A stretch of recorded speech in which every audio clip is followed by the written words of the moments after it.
Student question number 10 देखिए। Explain how this figure is a trapezium which of the its two sides are parallel. ये जो given figure है आपको बताना है कि ये एक ट्रेपेजियम है तो कैसे है और इसकी कौन सी दो साइड पैरेलल है। देखो किसी भी लाइन को पैरेलल होने के लिए मान लो सपोज करो मैंने ये लाइन और ये लाइन लिखी पैरेलल है, ऐसा मैंने लिखा तो निश्चित रूप से कहीं ना कहीं एक आपकी ट्रांसवर्सल होगी जो आपको उसे कट कर रही होगी, है ना। ऐसा देखना है। अगर ये ट्रांसवर्सल दिया हुआ है और वो कट कर रहा है, जैसे कि हमारा अगर मैं इसको आगे बढ़ा दूँ, ये देखो ऐसे, और इस लाइन को ऐसे बढ़ा दूँ तो क्या ऐसा फिगर नज़र नहीं आ रहा आपको? आ रहा है ना। यहाँ 100 और यहाँ आपका 80 लिखा हुआ है स्टूडेंट, यहाँ पर 80 स्टूडेंट 80। ठीक है, तो अगर दो लाइन पैरेलल कब होगी? जब एक ट्रांसवर्सल उसे कट कर रही हो। ट्रांसवर्सल के एक ही और इंटीरियर साइड में बनने वाले जो एंगल है उनका सम अगर 180 हो जाता है स्टूडेंट, तो वो ये जो लाइन्स हैं, ये वाली लाइन्स है ना, ये आपस में पैरेलल कहलाएगी।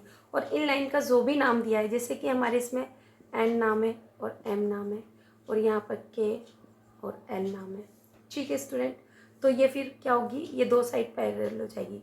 अगर ये दो साइड पे आपस में पैरेलल हो गई स्टूडेंट, तो ट्रेपेजियम के लिए एक पेयर ऑफ साइड का पैरेलल होना कंपलसरी है। ट्रेपेजियम तभी होगा जबकि कोई दो साइड से वो आपस में एक दूसरे के पैरेलल होगी, तभी वो गिवन फिगर आपका ट्रेपेजियम होगा। तो आपको मेरी इतनी बात समझ में आ गई तो मैं डायरेक्ट लिख दूँ। अब देखिए मैं डायरेक्ट यहाँ पर ज़्यादा आंसर लंबा ना करके मैं यहाँ पर डायरेक्ट लिख लेती हूँ, एक सॉल्यूशन लिख देती हूँ। यहाँ पर मैं लिखती हूँ angle M plus angle L equal to 180 degree. क्यों है? इंटीरियर एंगल से आप लिख सकते हैं इंटीरियर एंगल ऑफ, है ना। Interior angles of angles are supplementary, are supplementary लिखो या 180 की बात है ना। सप्लीमेंट्री, आप इस पर उलझे नहीं, 180 लिखते हैं।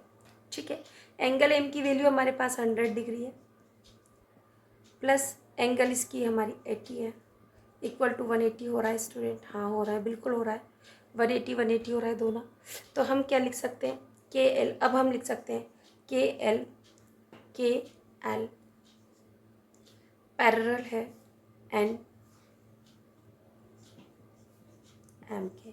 अगर एक पेयर ऑफ साइड्स अगर आपका पैरेलल हो गया तो आप कह सकते हैं, क्या कह सकते हैं? So K L M N is a trapezium. Given figure आपका ट्रेपेजियम है स्टूडेंट। एक और मिस्टेक जो मैंने अभी ध्यान गया मेरा, मैंने आपके आगे पैरेललोग्राम की स्पेलिंग रॉन्ग लिखी हुई, आप उसे सही कर ले। PARALLE है ना, LOGRAM। मैंने शायद सब जगह यहाँ पर ए किया हुआ है स्टूडेंट। आई होप आप ज़्यादा माइंड नहीं करेंगे और तीसरी मिस्टेक को आप करेक्ट कर लेंगे। Thank you for watching my channel. आज क्वेश्चन नंबर 11 की ओर। Hello student, I am Anuradha Agarwal from Nirmal Sharde classes. Exercise 3.3 understanding quadrilateral के हम इस पार्ट में क्वेश्चन नंबर 11 और 12 करने जा रहे हैं। यहाँ देखिए, find the measurement of angle C in figure. Figure आपका दिया हुआ है, फिगर का नाम ABCD है, जहाँ पर AB लाइन जो है वो ये AB लाइन DC लाइन के पैरेलल है। क्या है? पैरेलल है। ये जो बार लगी हुई है ना स्टूडेंट, ये वाली, इसको बोलते हैं लाइन। AB लाइन पैरेलल है DC लाइन के। ये बात अगर पैरेलल है तो आप ये बताइए कि एंगल C का सम क्या होगा। तो स्टूडेंट जैसे अभी मैंने थोड़ी देर पहले क्वेश्चन नंबर 10 किया था, आप चाहे तो पुरानी वीडियो पे जाकर देख सकते हैं। तो वहाँ पर मैंने आपको बताया था कि जब यहाँ पर ये जब दो लाइन आपस में पैरेलल होती है ना, दो लाइन आपस में पैरेलल होती है तो कोई ना कोई एक ट्रांसवर्सल उसे कट कर रही होती है। और उसके अंदर अगर मैं इसको एक्सटेंड कर दूँ, देखो लाइन को, तो ये आपका बी सी एक ट्रांसवर्जल है। अगर ये ट्रांसवर्जल है तो एक ही लाइन के एक ही ओर बनने वाले जो इंटीरियर एंगल है, अगर उनका सम कितना होता है स्टूडेंट, 180 होता है। तो 180 से क्या हम इसे निकाल सकते हैं? बिल्कुल निकाल सकते हैं। और सी की वैल्यू हम आसानी से ओरली, अगर मैं 180 में से 120 को माइनस करती हूँ तो 60 हो जाता है। और एंगल सी की वैल्यू हमने तुरंत फाइंड आउट कर ली कि 60 होती है। बट इसे लिखेंगे कैसे स्टूडेंट? हमारी सबसे बड़ी प्रॉब्लम ये होती है। तो आप सॉल्यूशन लिखें सबसे पहले। सॉल्यूशन में गिवन क्या है? ए बी लाइन पैरेलल है डी सी के। अगर ए बी डी सी के पैरेलल है और एंड, अब हमें अपनी तरफ से मानना है एंड ट्रांसवर्सल लाइन क्या है? B C. B C is a transversal line.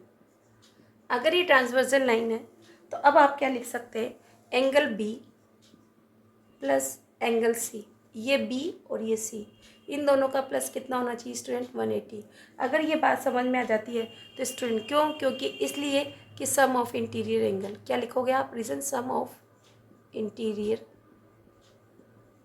Angle are supplementary लिखो या 180 लिखो। ठीक है स्टूडेंट, मैं लिख देती हूँ, है ना। एंगल इज़ 180 डिग्री, आप 180 डिग्री यहाँ पर लिख दिया आपने। ठीक है, तो आप क्या लिखेंगे? एंगल बी की वैल्यू क्या दे रखी है स्टूडेंट? एंगल बी की वैल्यू दे रखी है 120 degree. Angle C we don't know, हम नहीं जानते स्टूडेंट, तो सी इक्वल टू 180 डिग्री। ठीक है स्टूडेंट, आप क्या करेंगे? एंगल सी को बाहर निकाल लेंगे, इक्वल टू 180 इधर से लेंगे, यहाँ इधर जाकर माइनस 120 डिग्री। स्टूडेंट ये कैसे कर रही हूँ मैं? अगर आपको नहीं समझ में आता है तो आप मेरी वीडियो को जो एक्सरसाइज 2 है उसे करके देखें।